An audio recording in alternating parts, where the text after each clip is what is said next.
Hi. Did Jesus Christ predict the coming of the comet planet Nibiru?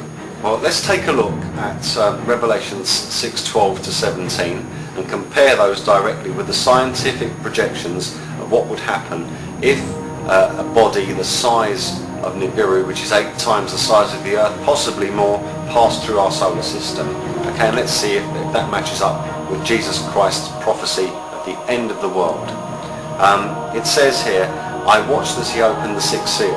There was a great earthquake.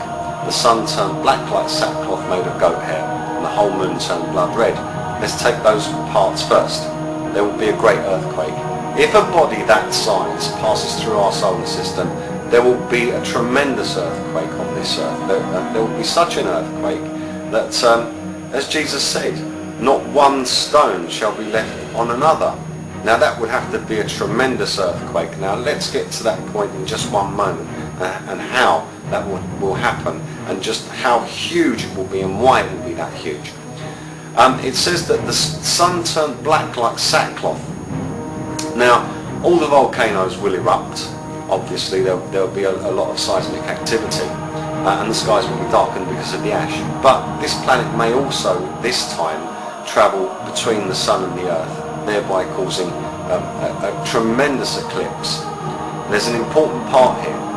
Every part is important because these are the words of Jesus, but it says that the sun turned black like sackcloth made of goat hair. Now that's a direct reference to Satan, so Satan is involved here. Then it says the whole moon turned blood red. Now this giant planet Nibiru is supposedly red, so if it caused an eclipse, its reflection will reflect off the moon and that will reflect red. That would happen even if it was just the volcanoes erupting and blackening the sky. So whichever way you look at it, Jesus has told us what's going to happen so far. He's got it right and science is catching up. Let's carry on. It then says the stars in the sky fell to earth. Now with a planet this size, 8 times the size of the Earth, possibly more, it will attract every piece of debris and meteorites and so forth that are within our solar system towards it. And as they're travelling towards it, obviously it's moving away. They will be trailing along behind it and they will hit anything in their path. Basically the Earth will get hit by stars, if you like. In those days they would have looked at a meteorite as a star. So again, Jesus Christ has got that right as well.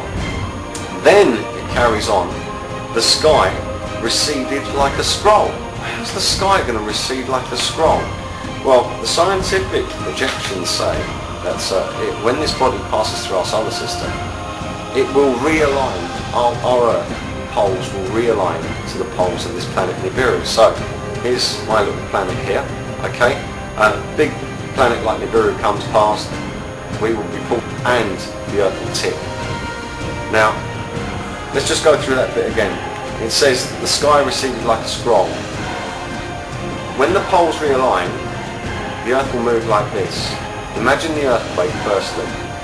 It would be such an earthquake, now you can imagine that not one stone would be left upon another. And also, the sky would recede like a scroll. So that bit fits as well. And every mountain and island was removed from its place. Well, obviously, if the Earth tips like this, okay, every mountain and every island will no longer be where it was. It will have moved. It will be in another place. And then it says that the kings of the earth, the princes, the generals, the rich, the mighty, and every slave and every free man hid in caves amongst the rocks and mountains and called to the rocks, fall on us and save us. Hide us from the face of the one who sits on the throne and from the wrath of the Lamb. For the day of their wrath has come. And who can stand? So God has predicted that they at that point will attribute the great destruction to him. He obviously prophesied correctly that people will take to going underground to try and save themselves. Governments all over the world have dug complexes under the earth to save the human race. They're talking about themselves, but they like to call themselves the human race. Now let's just take this another step further, because in another passage in Revelations 21:1, It says, then I saw a new heaven and a new earth. So let's just look at our planet one more time. Planet Nibiru comes, pulls us out, and our poles realign. No longer would we be seeing the same perspective of the heavens, of the stars and so forth. We would be seeing a new heaven. And the land mass of the earth would change. The waters would redistribute. So there would be a new earth. So a new heaven and a new earth. All of God's promises seem to be fulfilled in the scientific projections of what will happen if this planet Nibiru passes through our solar system as it seems it will do. Taking all of these things into account, for those of you who don't believe in Jesus Christ, perhaps it's time that you took a little bit of time to do what Jesus said. Seek and you will find. Because if this is correct, the end is coming. It's not far off. And only those who call upon the name of the Lord Jesus will be saved. Please make sure that you're one of them.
The launch of Pioneer 10 in 1972 ushers in the era of deep space exploration.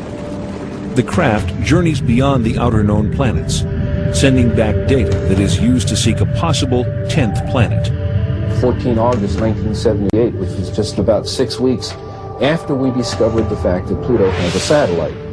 Once you have a satellite for a planet, you can determine how heavy it is. It turns out Pluto was very much smaller and lighter weight than we had thought, which meant that Pluto has no influence, no appreciable influence on the motions of the planets Uranus and Neptune. At that point, we voiced the hypothesis that this means that there is at least one yet to be discovered planet in the outer reaches of the solar system. Over the past 2 decades, physicists have joined astronomers in the search for the mysterious Planet X. Now, one of the things we did in 1978, having made this prediction that there was an additional planet, 10th or 12th, depending on your point of view, we sort of put our money where our mouth was, as it were, and we went out and we started looking for this thing. We've been able to refine the search area somewhat, get it rather narrowed down.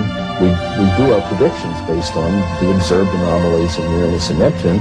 We actually are currently looking down in the region of Centaurus, which is just south of the constellation Libra. But if it is in the kind of orbit that we describe here, it would have to be a planet that would have a mass something like 3 to 5 times the mass of the Earth. This would put it intermediate between the gaseous planets like Uranus and Neptune and the terrestrial planets that we have in the inner part of the solar system. So if this planet turns out to be in a 3,600-year orbit, then its mass would be correspondingly larger.